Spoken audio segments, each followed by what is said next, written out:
के मुख्यमंत्री अरविंद केजरीवाल भले ही जेल की सलाखों के पीछे पहुंच गए हैं, लेकिन वो वहीं से सरकार चलाने की बात कर रहे हैं और सलाखों के पीछे पहुंचने के बाद पहला ऑर्डर भी सामने आ गया है। ईडी की कस्टडी से केजरीवाल का पहला आदेश सामने आया है। केजरीवाल ने पहला आदेश जारी किया है।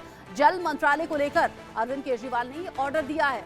नोट के जरिए जल मंत्री को यह आदेश जारी किया गया है, जिसकी जानकारी जल मंत्री आतिशी के जरिए सुबह 10 बजे के करीब प्रेस कॉन्फ्रेंस में भी बताया गया और ये बताया गया कि कैसे जेल के भीतर रहने के बावजूद अरविंद केजरीवाल को दिल्ली के लोगों की चिंता है और इसीलिए कहीं भी कोई भी दिक्कत लोगों को ना आए, कोई कमी कहीं ना रह जाए, इसीलिए जेल के भीतर से ही नोट के जरिए जल मंत्री आतिशी को ये निर्देश दिया गया है। ऑर्डर पहला दिया गया है जिसमें जहां जहां समस्याएं हैं उन समस्याओं पर तुरंत काम होना चाहिए।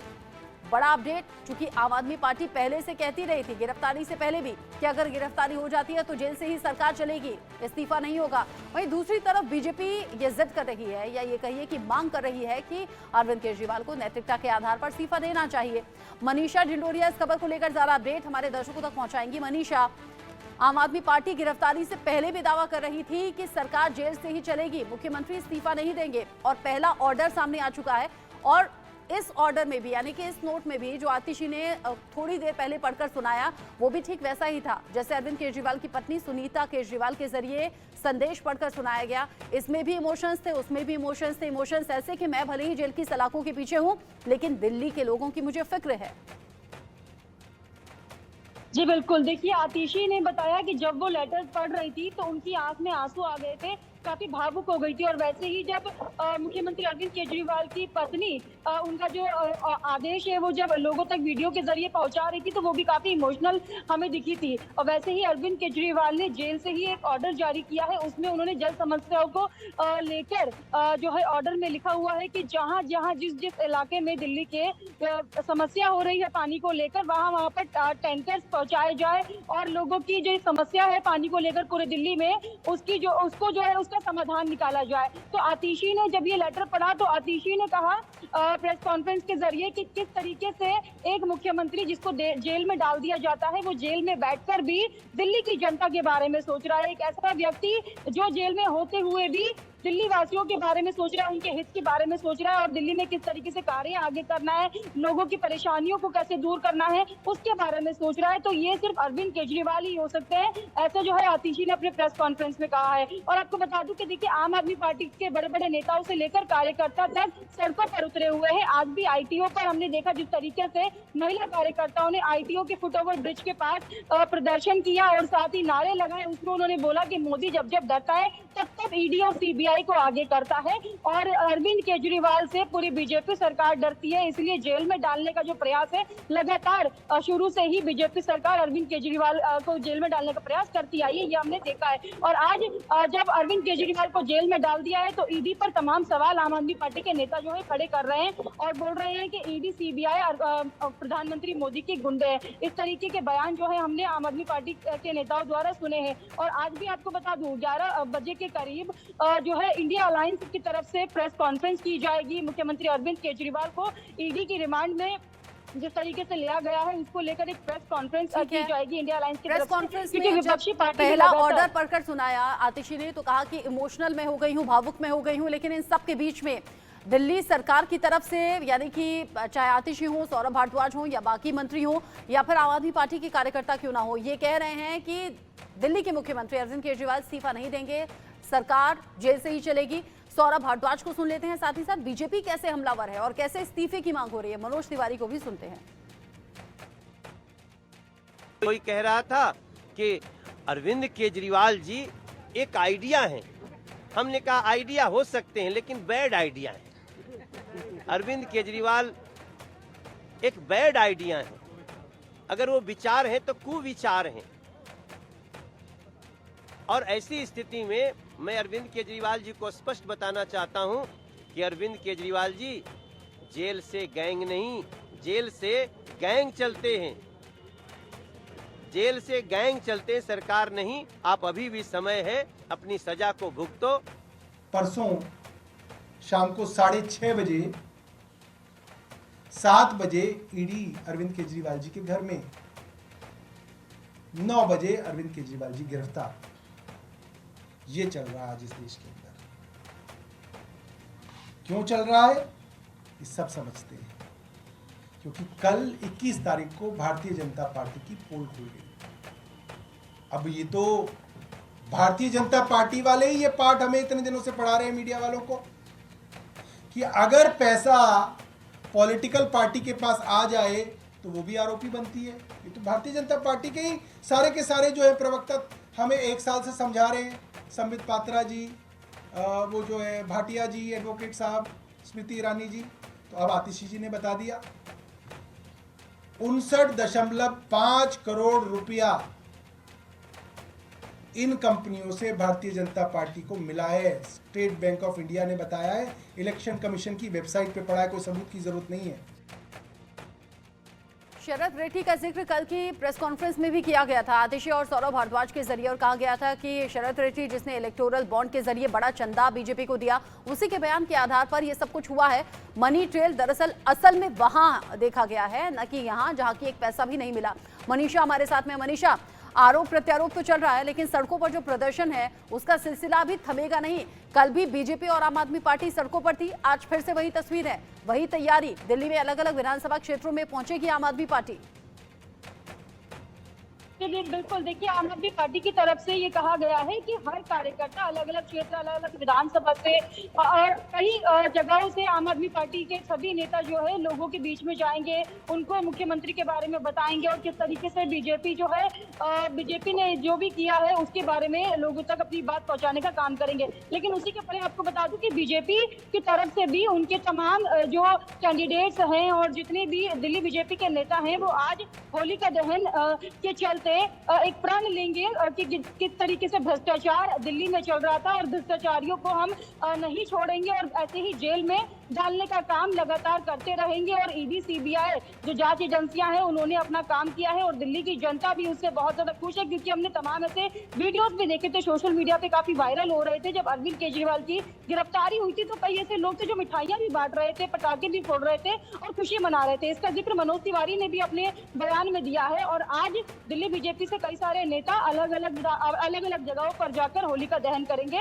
और ये मांग उनकी रहेगी कि अरविंद केजरीवाल इस्तीफा दे दे, क्योंकि जेल से सरकार नहीं चलती है, जेल से जो है गैंग चलती है। किस तरीके से मनोज तिवारी ने इस बात का जिक्र भी किया है अपने बयान के अंदर। तो लगातार आप कह रही हैं कि होलिका दहन जब बुराई के अंत की बात की जाती है, अच्छाई की जीत की बात की जाती है, तो आम आदमी पार्टी की तैयारी है लोगों तक पहुंचना और ये बताना कि कैसे आम आदमी पार्टी को टारगेट किया जा रहा है चुनाव से ठीक पहले, चुनावों को प्रभावित करने के लिए।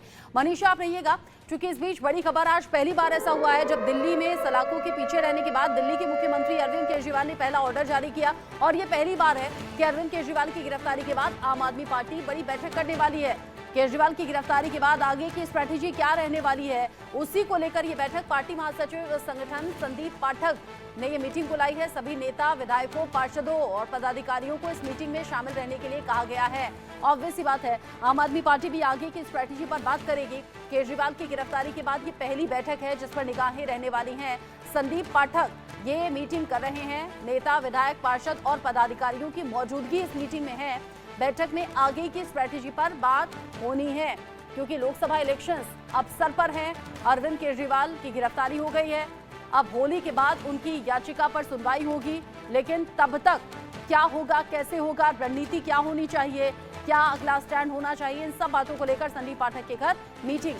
मनीषा हमारे साथ में है। मनीषा, बड़ी मीटिंग हो रही है, क्या सभी नेता पहुंच चुके हैं, किस वक्त की ये मीटिंग रखी गई है और स्पेशली क्या इस मीटिंग में फोकस रहने वाला है, एजेंडा क्या होगा? जी, कुछ ही देर में मीटिंग शुरू हो जाएगी। देखिए, जैसे ही मीटिंग शुरू होती है तो तमाम जो चीजें हम जानने की कोशिश कर रहे हैं वो सामने आएगी हमारे। और आम आदमी पार्टी की तरफ से और इंडिया अलायंस की तरफ से भी जो है ये मीटिंग करी जाएगी। इसमें बड़े बड़े नेता शामिल होंगे आम आदमी पार्टी की तरफ से भी। और इस मीटिंग को रखने का एजेंडा यही है कि जो भी ईडी और सीबीआई के द्वारा अरविंद केजरीवाल की गिरफ्तारी हुई है और उसमें के कविता की भी देखिए उनको भी रिमांड पर लिया गया है, तो इन सब मुद्दों पर चर्चा करेंगे और चर्चा को आगे बढ़ाते हुए में देखिए अपने डिस्कशन में ये भी हो सकता है कि सभी पार्टियां जो भी अलायंस बना रखा है अभी दिल्ली के अंदर, जो भी गठबंधन है, वो पार्टियां मिलकर इस पर चर्चा करेंगी और बीजेपी को घेरने का काम करेंगी, क्योंकि लगातार तमाम विपक्षी पार्टियों के द्वारा यही बयान आ रहे हैं कि बीजेपी तानाशाही कर रही है, गुंडागर्दी कर रही है, ईडी सीबीआई के जरिए अन्य पार्टी के नेताओं पर ईडी और सीबीआई की रेड जो हो रही है वो बीजेपी के कहने पर हो रही है, क्योंकि इलेक्शन आने वाले हैं और जब भी इलेक्शन आते हैं तो बीजेपी सरकार और मोदी जी डर जाते हैं, इसलिए ईडी सीबीआई को आगे करते हैं। तो मेन मुद्दा यही होगा मीटिंग के अंदर, कहते जो है इस तानाशाही के खिलाफ बीजेपी की स्ट्रेटजी पर बात होगी। और आप कह रही हैं कि नेताओं के पहुंचने का सिलसिला शुरू हो चुका है, थोड़ी देर में मीटिंग शुरू हो जाएगी। संदीप पाठक इस बैठक का नेतृत्व करें। मनीषा आप रहिएगा, चूंकि अरविंद केजरीवाल ने पहला ऑर्डर जेल से ही भेजा है, जल मंत्री को, आतिशी को, यानी कि जल मंत्रालय को ये नोटिस भेजा है जिसमें दिल्ली के लोगों की फिक्र है, लेकिन साथ ही साथ अरविंद केजरीवाल की तरफ से कोशिश राहत पाने की भी है। याचिका कोर्ट में लगाई गई, हाईकोर्ट से कहा गया कि आप तत्काल इस मामले पर सुनवाई कीजिए, लेकिन दिल्ली हाईकोर्ट ने तत्काल इस मामले को सुनने से इनकार कर दिया। होली के बाद यानी कि 27 तारीख को इस मामले पर सुनवाई दिल्ली हाईकोर्ट करेगा। केजरीवाल ने गिरफ्तारी को चुनौती दी है, पहले समन को गैर कानूनी कहते रहे, फिर जब गिरफ्तारी हो गई है तो गिरफ्तारी को चैलेंज करते हुए पहले सुप्रीम कोर्ट का रुख किया, फिर एंड मोमेंट पर वहां से अपनी याचिका वापस ले ली और ये कहा कि निचली अदालत में हम इस गिरफ्तारी को चैलेंज करेंगे। दिल्ली हाई कोर्ट में अर्जी लगाई है गिरफ्तारी के खिलाफ, गिरफ्तारी को चैलेंज करते हुए, लेकिन होली के बाद इस मामले को सुना जाएगा। वहीं केजरीवाल की गिरफ्तारी को लेकर आम आदमी पार्टी और बीजेपी में आरोप प्रत्यारोप तो चल ही रहा है। आम आदमी पार्टी की आतिशी और केंद्रीय मंत्री अनुराग ठाकुर कैसे अपनी अपनी बात रख रहे हैं, सुनते हैं। ये सुनवाई हम आपको, लेकिन पहले आम आदमी पार्टी प्रेस कॉन्फ्रेंस कर रही है, सीधा लिए चलेंगे आपको। किंगपिन बताया जा रहा था, जिसको आरोपी बनाया था, उन शरद चंद्र रेड्डी से लगभग 60 करोड़ रुपए का चंदा इलेक्टोरल बॉन्ड के पर्दे के पीछे छिपके भारतीय जनता पार्टी ने लिया। ये आरोप नहीं है, ये तथ्य है। कुछ लोगों ने कल कहा कि भारतीय जनता पार्टी का आरोप, मैं करेक्ट करना चाहूंगा, भारतीय जनता पार्टी के खिलाफ ये आरोप नहीं है हमारा, आम आदमी पार्टी का। हमने प्रूफ दिखाया है, एविडेंस दिखाया है। ये बात इलेक्शन कमीशन ऑफ इंडिया की वेबसाइट पे स्थापित कर रही है कि प्रमुख आरोपी शरद चंद्र रेड्डी, जिनको किंगपिन बताया गया एक्साइज मामले का, उनको अरेस्ट करने के बाद भारतीय जनता पार्टी ने 55 करोड़ रुपए का चंदा लिया है। कमाल की बात यह है, भारतीय जनता पार्टी इस पे चुप है। जो साथ प्रेस कॉन्फ्रेंसेस दिन में करते हैं इनके बड़े बड़े नेता और मंत्री, वो इस चीज पे बिल्कुल चुप है। कल अनुराग ठाकुर नहीं बोल रहे, स्मृति ईरानी इस पे नहीं बोल रही हैं, मनोज तिवारी इस पे चुप हैं, बीजेपी के वीरेंद्र सचदेवा इस पे चुप हैं। हर आदमी के मुंह में दही जम गई है कि ये क्या हुआ, ये बात कैसे खुल गई। अखबारों में भी आज छपा हुआ है, इलेक्टोरल बॉन्ड में भारतीय जनता पार्टी को एक्साइज मामले के प्रमुख आरोपी से 55 करोड़ रुपए का चंदा, उनके आरोपी बनने के बाद, जब ये बात ईडी और केंद्र सरकार ने खुद कही है कि ये पीएमएलए के आरोपी है, यानी कि इन्होंने मनी लॉन्ड्रिंग की है, यानी कि रोज भारतीय जनता पार्टी के प्रवक्ता जिसके नाम को रोज बता रहे हैं कि शरद चंद्र रेड्डी ने 100 करोड़ रुपए मनी लॉन्ड्रिंग द्वारा आम आदमी पार्टी को दिए, जिसका नाम वो खुद रोज गुणगान कर रहे हैं, उसी आदमी से इन्होंने 55 करोड़ रुपए उनका गुणगान करने के बाद ले लिए। और भारतीय जनता पार्टी इस पे चुप है। अखबारों ने जिन्होंने खबर छापी उन्होंने भी लिखा, BJP did not comment on this story. ये अखबारों में छपा हुआ है। क्यों भाई, आप लोग तो नैतिकता के पहाड़ पे चढ़ के अरविंद केजरीवाल को गालियां दे रहे थे अब तक, अब आप चुप क्यों हो गए? हमारे 3 सवाल हैं भारतीय जनता पार्टी से। मुझे पता चला कि बहुत शौक है वहां पे प्रेस कॉन्फ्रेंसेस करने का, तो मैं निमंत्रण दे रहा हूं भारतीय जनता पार्टी को कि प्रेस कॉन्फ्रेंस करें और इन 3 सवालों का जवाब जो है वो अपनी प्रेस वार्ता के माध्यम से दें, ताकि लोगों को भी पता चले, अखबारों को भी पता चले, अखबारों में छपे। तो सवाल क्या है? भाजपा शरद चंद्र रेड्डी को कैसे जानती है? ये रिश्ता क्या कहलाता है? मनी लॉन्ड्रिंग के आरोपी को भाजपा कैसे जानती है? भाजपा का कौन सा नेता इनसे मिला, कब मिला, कहां मिला, क्या बातचीत हुई? कुछ तो बातचीत हुई होगी कि भाई हम आपको 55 करोड़ रुपए देंगे, हम आपसे लेंगे। ऐसा नहीं है कि कोई आपके अकाउंट में ट्रांसफर कर दे और वो आ जाए, नहीं। इलेक्टोरल बॉन्ड बाकायदा फिजिकली दिए जाते हैं पार्टी को, और 50 करोड़ रुपए के बॉन्ड किसी को दिए हो तो ऐसा नहीं है कि कोई आपके दरवाजे पर रख गया और सुबह सुबह बीजेपी वालों ने दफ्तर खोला, अच्छा बॉन्ड पड़ा है, ओहो। बाकायदा देके गए होंगे किसी मंत्री को, किसी अध्यक्ष को, और फिर बाकायदा उसके लिए बैंक के अंदर स्लिप भर के भारतीय जनता पार्टी ने शरद चंद्र रेड्डी के बॉन्ड को एनकैश कराया है। ऐसी छोटी बात तो नहीं है। 20,000 रुपए का गुप्त दान कोई दे गया, हमने रखी हुई थी मंदिर के बाहर दान पात्र, उसमें कोई डाल गया। सौरभ भारद्वाज, दिल्ली सरकार के मंत्री, कल भी शरद चंद्र रेड्डी को लेकर बड़ा आरोप उन्होंने लगाया कि बीजेपी को बड़ा चंदा इलेक्टोरल बॉन्ड के जरिए दिया गया है, और उसी के बयान के आधार पर, जो कि पहले आरोपी था, उसी के बयान के आधार पर ये पूरी कार्रवाई हुई है, यानी कि चंदे के बदले ये पूरा एक्शन हुआ है। बड़ा आरोप यहां सौरभ भारद्वाज